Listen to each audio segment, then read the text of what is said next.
James London, thank you for joining me today. This wine is next. This is from the producer Stark-Condé Jonkershoek Valley Stellenbosch Cabernet Sauvignon 2018 vintage. Stay tuned and I'll tell you about this beautiful South African Cabernet Sauvignon.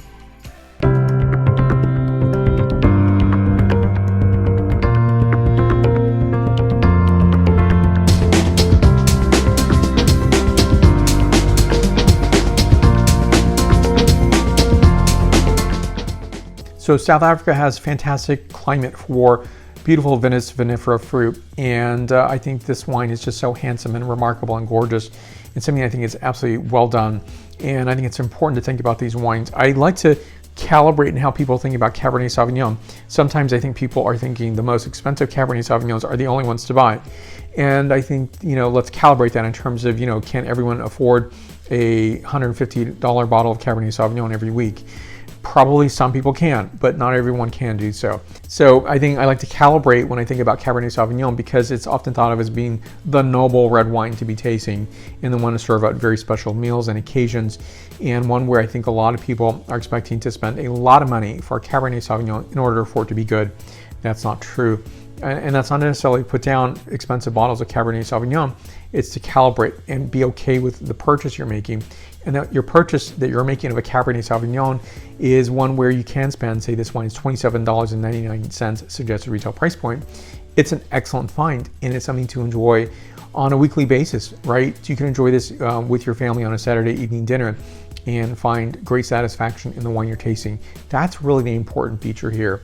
And if you want to spend more, you can. But I think it's nice to taste from another continent. It's nice to, for me, I get some excitement to taste South African wines for a lot of reasons. I think they express slightly differently. I like to know that I'm tasting something from the continent of Africa. That's just, I think, the coolest thing ever. 40, 50 years ago, we would not be talking about wines from South Africa in the United States because they weren't being imported. And so I think this is a really nice time to be enjoying beautiful wines like this. So think about all the wines that are being produced today and our ability to pull wines and taste wines from places like this from South Africa. So here's the label itself. Now, I think it's a nicely done, very sophisticated bottle as well as the contents inside. Here's a back label, and also has a certification on integrity and sustainability. I think it's a nice point because I think a lot of people seek out that, and not every producer from South Africa is going to have that either. So I think that's the other call out of this wine producer. Now the varieties on this wine is 85% Cabernet Sauvignon, 10% Petit Verdot, 2% Malbec, 2% Petit Syrah, and 1% Cabernet Franc, which I believe has 4 different clones on this wine itself. I was surprised to see 2% Petit Syrah. Now that's a good number. If it were more than that, I'd be really concerned about Petit Syrah because it can muscle over at a very low percentage point. So at 10%, it takes too much of the wine itself and expresses quite a bit of Petit Syrah, more than the 10%. To the 2% level, I'm thinking color, I'm thinking a little bit of body, and so maybe there's characterization as well, such as the nose as well as the palate. So when I was tasting this wine, and if I was blind tasting it, I definitely wouldn't pick out the Petit Syrah. Now the fruit is sourced from their own farm called Eau de Nectar in Jonkershoek. The yield is about 6.5 tons per hectare. The alcohol is 14% ABV, and the residual sugar is about 3%. So there's a different pattern between the aging on all the wine grapes. I'll give you a breakdown here. So here's the age of the vines themselves. Cabernet is between 17 and 29 years. Petit Verdot 15 years, Malbec 12 years, Petit Syrah 12 years, and the Cabernet Franc 18 years. So a lot of well-seasoned vines that are being used in the production of this wine. Total production is 59,965 bottles. That's not a lot of wine, and it's great that it's imported here to the United States. So something to hopefully on the notes I will convince you to think about pulling this wine for yourself and enjoying this for a very special summer evening or a meal any time of the year. Now the vinification of this wine is the following. The grapes for this wine are from 4 different Cabernet vineyard sites, as well as the Malbec, Cabernet Franc, and Petit Verdot vineyards are all at different elevations.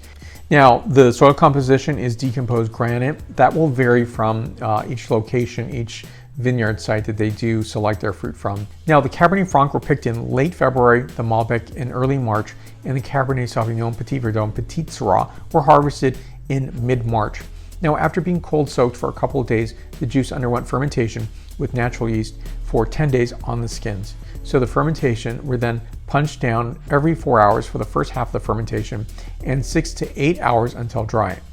At dryness, the wine was pressed and racked to barrel for malolactic fermentation and barrel maturation. Only French oak was utilized and 30% of that was new. So bottled with no fining and without filtration after 20 months of barrel maturation. Now, when I read all these vinification notes, I think it's really important. I love hearing about the vinification of the wine because if you read from producer to producer, each of the wines, there's a reason why they taste different, right? So it's nice to see what is it that they're implementing, how do they do that over time, and I think that's the mastery of the winemaking and winemaking process and the winemaker, their philosophy as well. So next I want to talk about how does this wine characterize in the glass. Definitely use a larger format Bordeaux glass because I think it's really important and very expressive. So the nose on this wine is a fresh nose of black and red brambleberries as well as freshly sanded cedar, hint of purple flowers and dried herbs. And next, the palate characterization. What I'm appreciating about the wine is obviously all the components that come together to make one wine. And what I enjoy about this is I get a identifier in the palate of just picked blackberry. So Loch Ness blackberry, a very nice heirloom blackberry, just superbly fresh and just delightfully delicious. Peppercorn, thyme, and dried purple flowers. I like to see this wine in 10 years and see how this wine is going to age. It's absolutely delightful. This is 94 points out of 100 points. More information on the producer down below. Questions and comments you can list there. That's where the like button is, so please hit that button. Subscribe channel is there if you've hit that button already. Thank you so much. I do appreciate it. And if you haven't done so, consider doing so. You'll see the latest videos that I'm producing. A great wine find. I think a fantastic price point. $27.99 is really outstanding in terms of the high quality production of this one.